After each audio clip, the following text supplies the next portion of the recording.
जल जीवन मिशन केंद्र सरकार की माननीय नरेंद्र मोदी जी प्रधानमंत्री जी की एक महती योजना है कि हर घर तक जल पहुंचाना। लेकिन छत्तीसगढ़ में जिस प्रकार से पूर्ववर्ती सरकार के द्वारा इसमें अफरा तफरी जो की गई है, और आज मैंने उस पर प्रश्न किया था कि जो काम नहीं कर रहे हैं, गलत तरीक़ा से काम लिए हैं, अपूर्ण है, ऐसे कितने लोगों को नोटिस जारी किया गया है।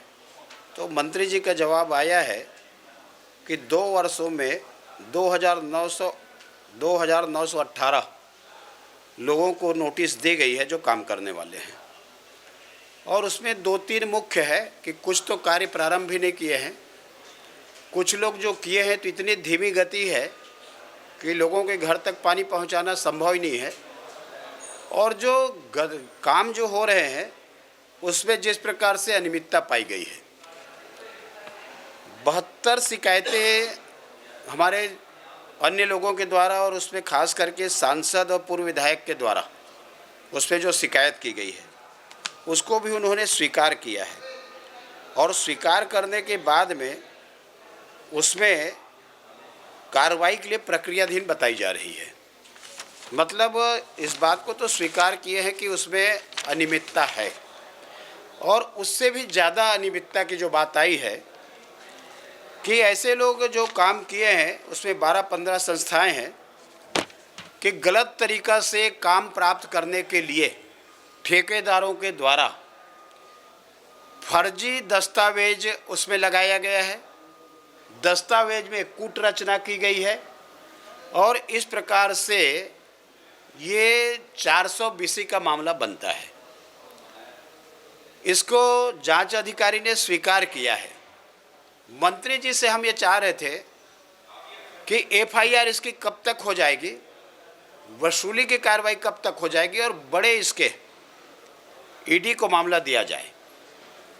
मंत्री जी ने ये आश्वस्त किए हैं हाउस को कि जैसे ही हाई पावर कमेटी की उच्च स्तरीय कमेटी की अनुशंसा आएगी और उसके बाद में तत्काल एफआईआर किया जाएगा, किसी को बख्शा नहीं जाएगा, कठोर से कठोर कार्रवाई की जाएगी।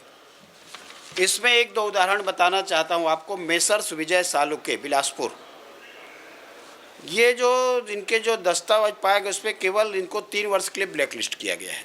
ये समुचित कार्रवाई नहीं है। मेसर्स बंसल इंफ्रास्ट्रक्चर रायपुर, 3 वर्ष के लिए 23 में इसको ब्लैकलिस्ट किया गया है। के नायर भंडारा महाराष्ट्र, 2 वर्ष के लिए ब्लैकलिस्ट किया गया है। NNT डेवलपर्स पटना, 2 वर्ष के लिए ब्लैकलिस्ट किया गया है। ऐसे लगभग 13 नाम हैं कि जिनके खिलाफ में एफआईआर करने के मामले बन रहे हैं, और इसमें मंत्री जी ने अनुशंसा की प्रतीक्षा कर रहे हैं। निश्चित रूप से जिस प्रकार से मूल भावना थी घरों तक पानी पहुंचाने का, कहीं न कहीं पूर्ववर्ती सरकार, उनके अधिकारी और उसके साथ वो ठेकेदार के मिली भगत से लोगों के घर तक पानी पहुंचाने में और पानी पीने में लोग वंचित रहे हैं, उसमें ये महत्वपूर्ण प्रश्न था। और मंत्री जी ने हाउस को आश्वस्त किए हैं। मुझे उम्मीद है कि बहुत जल्दी उनके खिलाफ में एफआईआर होने की संभावना है।